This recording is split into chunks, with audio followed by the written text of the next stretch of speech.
O Ministério Público do Rio Grande do Norte abriu uma investigação para apurar o caso da mãe que vestiu o filho de escravo para uma festa de Halloween. A Promotoria de Justiça da Defesa da Criança e do Adolescente instaurou o procedimento que vai transcorrer em segredo de justiça por envolver uma criança. A Polícia Civil também quer ouvir esclarecimentos da mãe. O jovem, de apenas 9 anos, participaria de uma festa no colégio e a mãe decidiu pintar o filho com tinta marrom e fantasiá-lo de escravo. A mulher usou maquiagem para criar marcas de chicotadas e cobriu a criança com roupas brancas e correntes. Na tarde de segunda-feira, ela publicou as fotos do garoto nas redes sociais e muitos usuários a criticaram, dizendo que a fantasia era racista. Logo após a repercussão negativa, o colégio Sei Romualdo, onde aconteceu a festa de Halloween, emitiu uma nota. A escola lamentou a escolha do traje e declarou que a instituição não compactua com expressões de racismo ou preconceito. Em meio à polêmica, a mãe também se manifestou em tom irônico, mas na sequência a publicação foi apagada, assim como os perfis dela em todas as redes sociais. Com uma nova conta no Instagram, apenas para amigos, ela publicou um pedido de desculpas na terça-feira. A mãe escreveu que jamais teve intenção de ofender alguém e disse estar extremamente arrependida. Procurada pela Jovem Pan, ela não se manifestou até o fechamento dessa reportagem. É inacreditável, hein, professor? É inacreditável. Ela escreveu que não teve no Brasil escravidão. Que é isso? O Brasil foi o último país do mundo ocidental a abolir a escravidão em 13 de maio de 1888. O que a senhora está dizendo?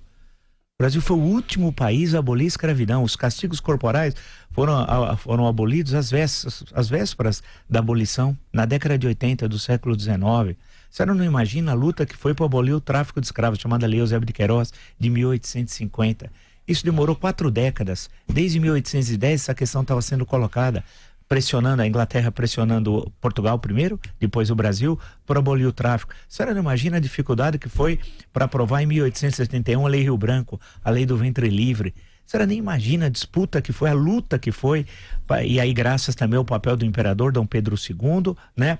Graças ao Visconde do Rio Branco, que foi o gabinete mais longo do segundo reinado, e a luta que foi para conseguir aprovar a lei do ventre livre, ou seja, a partir daquela data, todos que nascessem de ventre escravo seriam considerados livres, tal. E tinha muitas brechas legais ainda na lei que permitiam estender a escravidão até o século XX. E a senhora não imagina, por fim, especialmente, a aprovação a 13 de maio de 1888 da Lei Áurea.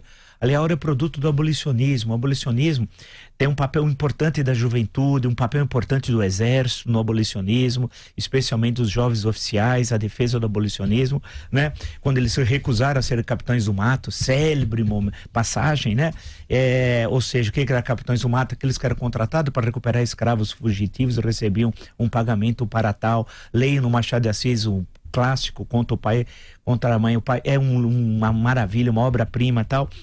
Então lembrar o que foi o abolicionismo, a luta para chegar ao 13 de maio, quando a princesa Isabel sabia que ao assinar a Lei Áurea, ela estava abdicando do terceiro reinado. Tanto quando Pedro II pergunta ao conselheiro Saraiva como será o terceiro reinado, o reinado da minha filha, o conselheiro Saraiva, que foi várias vezes, primeiro foi presidente do Conselho de Ministros, governou várias províncias, inclusive São Paulo, etc. Disse, não será o reino da sua filha, não será desse mundo, né? Porque ao assinar a Lei Áurea, elas saberiam que a monarquia não ia se sustentar. O que ocorreu um ano depois com a proclamação da República, 15 de novembro de 1889. Portanto, a senhora faz uma afirmação, a senhora diz assim, que os livros de história estão errados. É a senhora que não tem a mínima noção do significado do que foi a escravidão e a permanência ainda de formas escravistas no Brasil. Basta ver as ações que muitas vezes ocorrem de existência de trabalho de formas similares ao trabalho escravo. Eu não gosto, inclusive, dessa expressão, ou análoga, se assim preferirem.